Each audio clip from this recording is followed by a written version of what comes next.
Making bread channel. Everyone thinks sourdough is just flour and water, but you are missing the living, breathing secret that actually makes your bread rise. Hey there, bread lovers. Have you ever wondered what makes sourdough bread so deliciously tangy and chewy? Well, today we're going to explore the ingredients that make up this beloved loaf of bread. So, put on your aprons and let's get baking. First and foremost, sourdough is made of flour.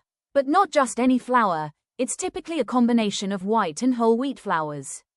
The white flour provides a light and airy texture while the whole wheat flour gives it a nutty flavor and adds some extra fiber and nutrients. Next up, water. Sourdough bread is unique because it doesn't use commercial yeast like most breads. Instead, it uses a starter, which is a combination of flour and water that has been fermented by wild yeast and bacteria. This starter gives sourdough bread its signature tangy flavor and helps it rise.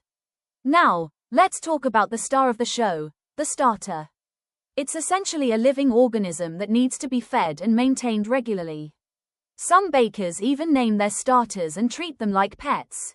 The starter is what gives sourdough bread its distinct character and makes each loaf unique. And of course, what's bread without a little salt? Salt is a crucial ingredient in any bread recipe, as it not only enhances the flavor but also helps control the fermentation process. It's important to use the right amount of salt to ensure your bread turns out just right. Lastly, we have one ingredient that may surprise you: time. Sourdough bread is not a quick loaf to make. In fact, the longer you let the dough ferment, the more complex and tasty the flavors will be. So, be patient and let nature do its magic. And there you have it, the ingredients that make up a delicious sourdough bread. Flour, water, starter, salt, and thyme, all coming together to create a mouth-watering loaf. So next time you take a bite of that tangy and chewy bread, you'll know exactly what it's made of.